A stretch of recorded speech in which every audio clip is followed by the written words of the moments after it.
Assalamualaikum students, and a very good morning to all of you. As you all know that from today our online classes are started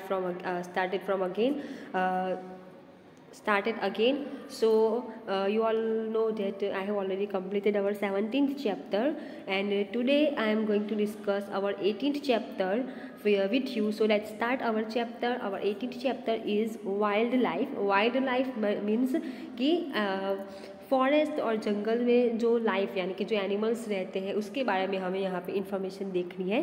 तो let's start our chapter. India has a diversified relief and climate. Similar diversity is seen here in the wildlife in the entire world. कि India एक ऐसा देश है जिसके climate और relief features के अंदर आपको डाइवर्सिटी यानी डिफरेंस देखने को मिलेंगे. यानी हर एक जगह सेम नहीं होता, क्लाइमेट अलग अलग होता है. सेम एज कि इंडिया की वाइल्ड लाइफ में भी आपको डिफरेंसेस देखने को मिलेंगे. यानी कि कुछ जगहों पे इंडिया की कुछ जगहों पे ये एनिमल है तो दूसरी जगह पे दूसरा एनिमल होगा. तो ऐसे डिफरेंसेस हमें देखने को मिलते हैं. About 15 lakh species of wildlife are recorded, of which 81,251 species are found in India. के स्टूडेंट्स इंफॉर्मेशन के हिसाब से टोटल 15 लाख पूरे दुनिया के अंदर 15 लाख अलग अलग वाइल्ड लाइफ है, अलग अलग वाइल्ड एनिमल्स है, जिसके अंदर से टोटल इंडिया के अंदर 81,251 एनिमल्स इंडिया के अंदर है. This includes reptiles, mammals, fish and other insect. और उसके अंदर कौन कौन से एनिमल आते हैं? तो रेप्टाइल्स होते हैं, मैमल्स होते हैं, फिश होते हैं, अदर छोटे छोटे जो इंसेक्ट होते हैं वो भी इसके अंदर इंक्लूड किए जाते हैं. तो exploration continue to identify other animals found in different forests. India is at 6th position among the countries rich in biodiversity. Students आपको ये आंसर, आपको ये जो है वो आपको खास याद रखना है. ये एग्जाम में भी आ सकता है कि टोटल इंडिया वो बायोडाइवर्सिटी के हिसाब से पूरे देश में 6 नंबर पे आता है.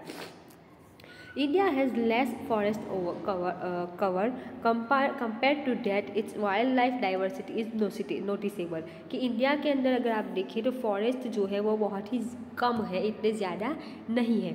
अब हम देखेंगे जू यानी geographic regions of India. India के अंदर जियोग्राफिक रीजन्स कौन कौन से हैं? तो natural vegetation regions have been divided on the basis of the characteristics. Similarly special distribution can be made for animals. कि जैसे हमने 7th चैप्टर में देखा कि नेचुरल वेजिटेशन के अलग अलग पार्ट दिए हमें गए थे और वो भी उसकी कैरेक्टरिस्टिक्स के हिसाब से उसके 6 पार्ट में उसे डिवाइड किया गया था. उसी तरह ये जो वाइल्ड लाइफ है, जो एनिमल है, उसे भी ऐसे ही उसकी कैरेक्टरिस्टिक्स के हिसाब से उसको डिस्ट्रीब्यूट किया जाता है. The wildlife of India is divided into 9 zones according to the similarities in their characteristics. आपको याद रखना है कि टोटल इंडिया की जो वाइल्ड लाइफ है उसको उसकी कैरेक्टरिस्टिक की सिमिलरिटीज़ के हिसाब से 9 जोन्स में डिवाइड किया गया है. Their extension to any region they are as follow. और वो कौन कौन से है वो?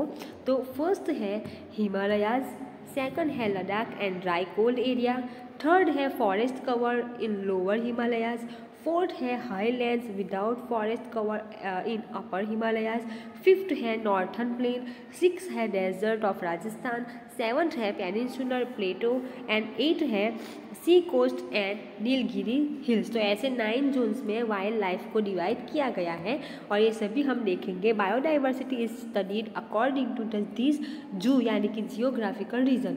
और बायोडाइवर्सिटीज़ जो है वो इसी जो जियोग्राफिकल रीजन्स हमें ये देखने को मिलते हैं 9, उसी हिसाब से उसको हमें स्टडी करना होता है, उसी हिसाब से इसकी स्टडी की जाती है.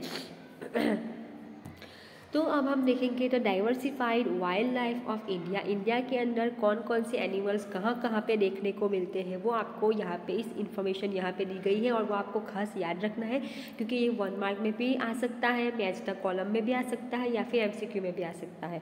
The vast annual plains of rivers, peninsular plateau, mountainous regions, Swampy area, sea coast, dense rainforest, deciduous forest, coniferous forest in Himalayas and other higher regions for a vast background for the habitation of wildlife in India. The animals seen are Asian elephant in peninsular rainforest. यहाँ पे हमें दिया गया है कौन सा animal हमें कहाँ पे देखने को मिलता है. तो जो एशियन एलिफेंट है वो हमारे इंडिया के अंदर जो पेनिनसुलर रेन फॉरेस्ट है वहाँ पे हमें देखने को मिलते हैं। फिर आगे हम देखेंगे कि one horn rhino is swampy Brahmaputra river, यानी कि वन हॉर्न राइनो जो है वो हमें ब्रह्मपुत्र रिवर के नज़दीक के एरिया में देखने को मिलते हैं। Snow leopard in higher Himalayas, जो स्नो लेपर्ड है वो हायर हिमालयाज के रीजन में हमें देखने को मिलते हैं। Wild goats and musk deer in Jammu Kashmir, wild goat और मस्क डियर ये जो एनिमल है वो जम्मू कश्मीर में देखने को मिलते हैं। नेक्स्ट है वाइल्ड बफेलो यानी कि Indian bison tiger in central India and West Bengal, यानी कि ये जो वाइल्ड बफेलो है और टाइगर है वो हमें सेंट्रल इंडिया और वेस्ट बंगाल में ज़्यादातर देखने को मिलते हैं।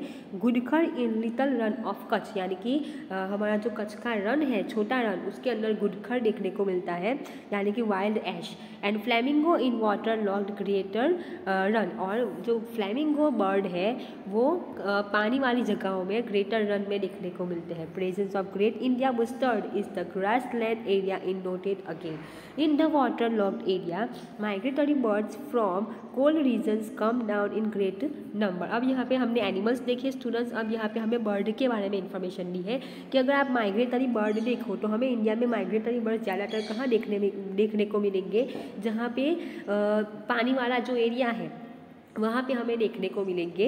और माइग्रेटरी बर्ड कहते किसे हैं, तो माइग्रेटरी बर्ड किसे कहते हैं कि यानी कि दूसरे देश के अंदर से जब उस देशों के अंदर ठंड ज़्यादा बढ़ जाती है तो ये बर्ड ऐसे होते हैं जो ज़्यादा ठंड बर्दाश्त नहीं कर पाते हैं, तो वो बर्ड अपने देश से यहाँ पे इंडिया में आते हैं और जब यहाँ पे रहते हैं और जब उनके देश के अंदर ठंड चली जाती है फिर अपने देश में वापस चले जाते हैं। तो ऐसे बर्ड को माइग्रेटरी बर्ड कहते हैं जो एक देश से दूसरे देश में जाते हैं। अब आगे है दिस इंक्लूड साइबेरियन क्रेन, और कौन कौन से बर्ड है वो, तो Siberian crane, pelican, Tibetan duck, कुंज, करकारा etcetera. Flying squirrel are seen in the dense forest of western Ghat, western Ghat के जो जंगल है वहाँ पे स्क्विरल दिखने को मिलती है और वो भी flying squirrel. Nicobari dove is a rare bird seen in Nicobar island, Nicobar island जो हमारा है वहाँ पे निकोबारी डव देखने को मिलते हैं। Rare species of corals are seen in the Gulf of Kutch and Lakshadweep Island. Along with the mammals and many types of birds, notice should be taken of king cobra, snakes, python, iguana also, यानी कि यहाँ पे अलग अलग type के different type के हमें snacks भी दिखने को मिलते हैं, सांप भी देखने को मिलते हैं। Also sea coast and other water bodies various fishes, sea snakes, dolphin, shark, dugong, octopus, whale etcetera form a part of animal world, यानी ये सभी एनिमल वर्ल्ड के पार्ट है, एनिमल की दुनिया का एक हिस्सा है। यानी एनिमल के अंदर स्टूडेंट्स हर एक टाइप के एनिमल आते हैं, मैमल्स आते हैं, फिश आती है, स्नेक्स आते हैं, बर्ड आते हैं, हर एक टाइप के जो भी एनिमल्स हैं वो एनिमल वर्ल्ड के अंदर इंक्लूड किए जाते हैं। Besides forest animals like fox, wolf, nilgai, deer, mongoose, rabbits, wild hog, hedgehog are seen in agriculture areas. Many birds such as nightingale, parrot, peacock, weaver bird, chibari, pilak, vulture, काबर, ढोर बगला etcetera are seen roaming in this area. ये सभी जो bird है और animals हैं वो हमें यहाँ पे देखने को मिलते हैं। अब स्टूडेंट्स यहाँ पे है लाइक टू नो, तो लाइक टू नो में है crane is the largest bird seen in India, India का सबसे लंबा यानी सबसे बड़ा बर्ड है क्रेन। फुलसुंगानो is the smallest bird seen in India, India का सबसे छोटा बर्ड फुलसुंगानो है। Bird wing is the largest butterfly seen in South India, South India के अंदर एक बर्ड विंग नाम की एक बटरफ्लाई है, वो सबसे बड़ी बटरफ्लाई है। और सिराजेवल is the smallest butterfly seen in India. तो ये है स्टूडेंट्स, ये थी हमारी एनिमल्स के बारे में इंफॉर्मेशन। आई होप कि आज की वीडियो में मैंने जो टॉपिक आपके साथ डिस्कस किया जिसके अंदर अलग अलग टाइप के एनिमल्स के बारे में हमें इंफॉर्मेशन दी गई थी कि कौन सा एनिमल कहाँ पे देखने को मिलता है, कौन सा बर्ड कहाँ पे देखने को मिलता है, और आई होप कि मैंने जो समझाया वो आपको अच्छी तरह से समझ में आ गया होगा। अगर आपको कोई भी प्रॉब्लम हो या फिर मतलब आपको कोई टॉपिक या कोई भी चीज़ समझ में ना आई हो तो आप कमेंट में मुझे बताइएगा तो मैं फिर से आपको एक्सप्लेन कर दूँगी, और अगर आपको समझ में आया है तो आप मुझे कमेंट करके बताइए। Okay, thank you very much.